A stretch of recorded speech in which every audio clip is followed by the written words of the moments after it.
மனித வரலாற்றின் பக்கங்களில் நாம் விடை காண முடியாத எத்தனையோ புதிர்கள் புதைந்து கிடக்கின்றன. ஆனால் அவை எல்லாவற்றையும் விட நம் கண்முன்னே மலை போல் நின்று கொண்டு நம்மை பரிகசிக்கும் ஒரு புதிர் மெகலிட்ஸ் எனப்படும் பெருங்கற்கள்.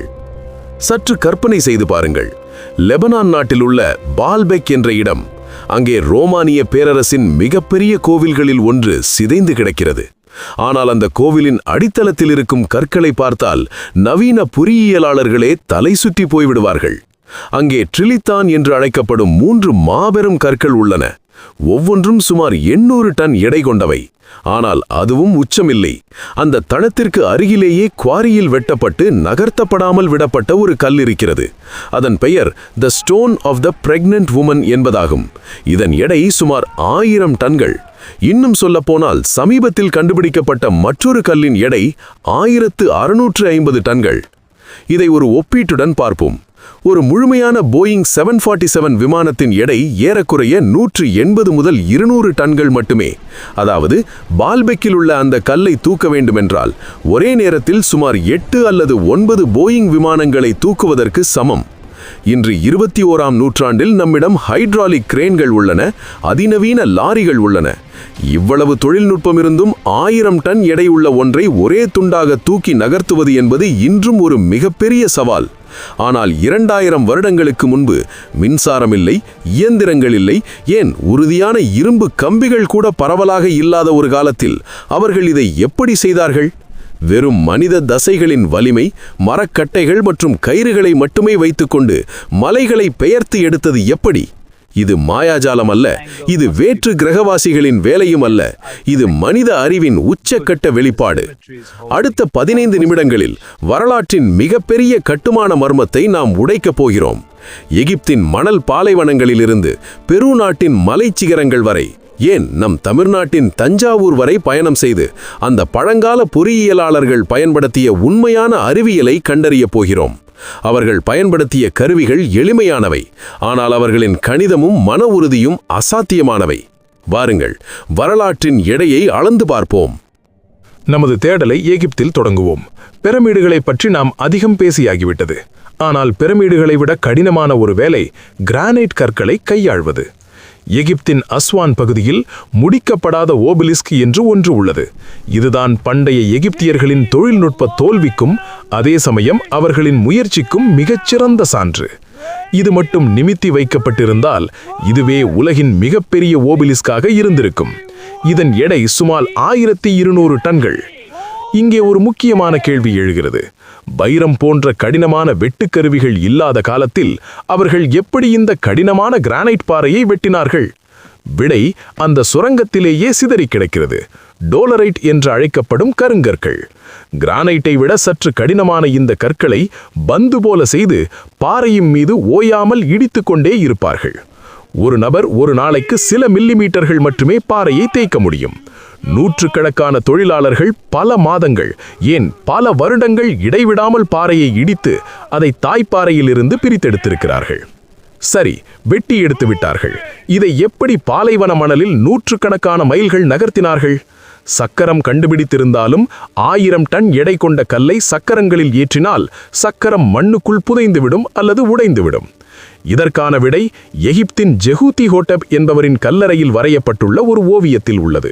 அந்த ஓவியத்தில் ஒரு மாபெரும் சிலையை 172 மனிதர்கள் கயிறு கட்டி இழுத்துச் செல்கிறார்கள். ஆனால் கூர்ந்து கவனித்தால் அந்த சிலையின் முன்னால் ஒரு நபர் நின்று கொண்டு தரையில் ஏதோ ஊற்றிக்கொண்டே வருவார். பலரும் அது சடங்கு என்று நினைத்தார்கள். ஆனால் ஆம்ஸ்டர்டாம் பல்கலைக்கழகத்தின் இயற்பியலாளர்கள் இதை சமீபத்தில் சோதித்து பார்த்தார்கள். மணலில் சரியான அளவு தண்ணீரை ஊற்றினால் அது மணலை இறுக செய்து உராய்வை பாதியாக குறைக்கிறது என்று கண்டுபிடித்தார்கள். ஈரம் கலந்த மணல் ஒரு வழுக்கும் தரை போல செயல்படுகிறது. அதாவது 100 பேர் தேவைப்படும் வேலைக்கு 50 பேர் இருந்தாலே போதும். எளிமையான இயற்பியல், ஆனால் புத்திசாலித்தனமான பயன்பாடு. இப்போது நாம் கண்டத்தை தாண்டி தென் அமெரிக்காவின் பெருநாட்டிற்கு செல்வோம். இங்கே இங்கா நாகரிகம் கட்டிய சக்சாய்வாமன் கோட்டை சுவர்கள் உள்ளன. எகிப்தியர்கள் நேர்த்தியாக வெட்டினார்கள் என்றால் இங்கா மக்கள் கற்களை பிசைந்திருக்கிறார்கள் என்றுதான் சொல்ல வேண்டும். இங்குள்ள கற்கள் ஒவ்வொன்றும் பல டன்கள் எடை கொண்டவை. ஆனால் ஆச்சரியம் என்னவென்றால் 2 கற்களுக்கு இடையில் ஒரு காகிதத்தை கூட உங்களால் நுழைக்க முடியாது. எந்தவித சிமெண்டோ கலவையோ இல்லாமல் கற்கள் ஒன்றோடு ஒன்று லிங்க் செய்யப்பட்டுள்ளன. இது பூகம்பங்களை தாங்கும் தொழில்நுட்பம். இவர்கள் சக்கரங்களை பயன்படுத்தவில்லை. அப்படியென்றால் மலையின் செங்குத்தான சரிவுகளில் இந்த கற்களை எப்படி கொண்டு வந்தார்கள்? தொல்பொருள் ஆராய்ச்சியாளர்கள் இதை வாக்கிங் த ஸ்டோன்ஸ் என்று அழைக்கிறார்கள்.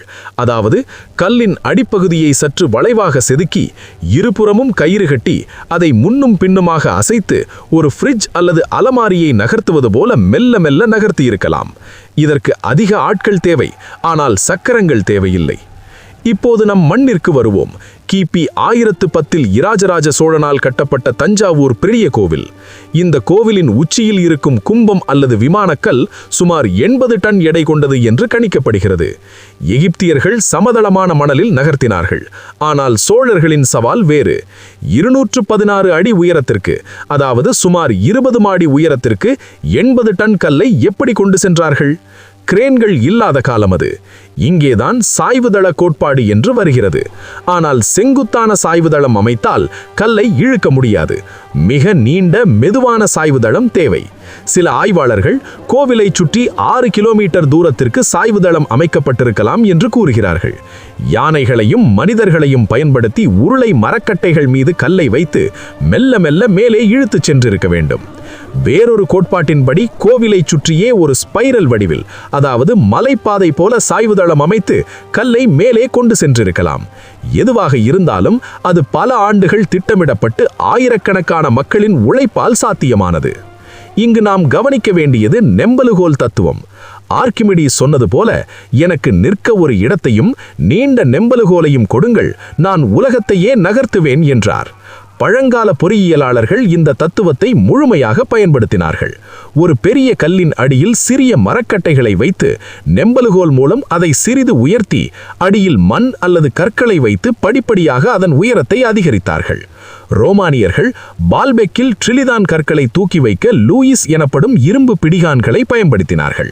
கல்லின் மேல்புறத்தில் ஒரு துளையிட்டு அதில் இரும்பு கொக்கிகளை செருகி பல கயிறு கப்பி அமைப்புகள் மூலம் குறைந்த விசையை கொண்டு அதிக எடையை தூக்கினார்கள். எடுத்துக்காட்டாக 100 டன் கல்லை தூக்க நேரடியான விசை தேவைப்பட்டால் 1000 பேர் வேண்டும். ஆனால் கப்பி அமைப்பை பயன்படுத்தினால் 100 பேர் போதும். ரோமானியர்கள் கிரேன்களின் முன்னோடிகள். அவர்கள் மனித சக்தியை குறைத்து எந்திர தத்துவத்தை அதிகம் நம்பினார்கள். ஆனால் இந்த அத்தனை தொழில்நுட்பங்களையும் தாண்டி மிக முக்கியமான ஒரு கருவி அவர்களிடம் இருந்தது. அதுதான் அமைப்பு. இன்று நாம் ஒரு வேலையை செய்ய எவ்வளவு சீக்கிரம் முடியும், எவ்வளவு செலவாகும் என்று யோசிக்கிறோம். ஆனால் பண்டைய அரசர்களுக்கு நேரமும் மனித வளமும் ஒரு தடையல்ல. எகிப்தில் பிரமிடு கட்டும் தொழிலாளர்கள் அடிமைகள் அல்ல என்று நிரூபிக்கப்பட்டுள்ளது.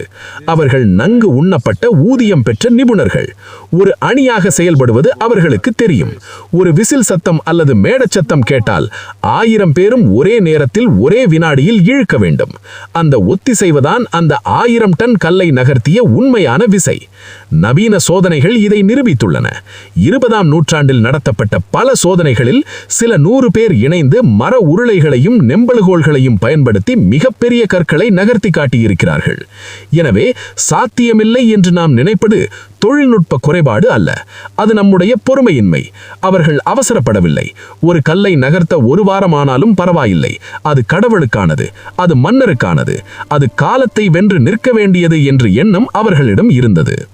நாம் இந்த 10 நிமிடங்களில் பார்த்தது கற்களை பற்றிய கதை மட்டுமல்ல, இது மனித மனதின் உறுதியை பற்றிய கதை. நாம் பெரும்பாலும் பழங்கால மக்கள் நம்மை விட மேம்பட்ட தொழில்நுட்பத்தை வைத்திருந்தார்களா என்று வியக்கிறோம். ஏலியன்கள் வந்து உதவினார்களா என்று கேள்விகள் கேட்கிறோம். ஆனால் உண்மை அதைவிட வியப்பானது. உண்மை என்னவென்றால், அவர்களிடம் லேசர்கள் இல்லை, மின்சாரம் இல்லை, கணினிகள் இல்லை. நம்மிடம் இல்லாத ஒன்று அவர்களிடம் இருந்தது. அதுதான் வரையறுக்கப்படாத அர்ப்பணிப்பு. இன்றைய நவீன உலகில் நாம் எதையும் எளிதாக செய்ய விரும்புகிறோம். ஒரு பட்டனை தட்டினால் வேலை முடிய வேண்டும் என்று நினைக்கிறோம். ஆனால் நம் முன்னோர்கள் கடினமான ஒன்றை செய்வதே கடவுளுக்கு செய்யும் உண்மையான காணிக்கை என்று நம்பினார்கள். அந்த கல்லை நகர்த்துவதில் இருந்த சிரமமே அந்த வழிபாட்டின் ஒரு பகுதியாக இருந்தது. இங்கே ஒரு முரண் இருக்கிறது. 1000 டன் எடையுள்ள அந்த கல்லை அவர்களால் நகர்த்த முடிந்தது.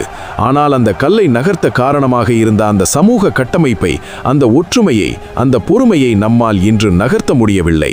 நாம் கற்களை உடைத்து சாலைகள் போடுகிறோம். ஆனால் வரலாற்றை உருவாக்கும் அந்த பொறுமையை இழந்துவிட்டோம். அந்த பெருங்கற்கள் இன்றும் அங்கே அமைதியாக நிற்கின்றன. அவை நம்மை பார்த்து சொல்வது ஒன்றே ஒன்றுதான்: மனிதனால் முடியாதது என்று எதுவும் இல்லை, அவன் தனக்குள்ளிருக்கும் சக்தியை உணரும் வரை.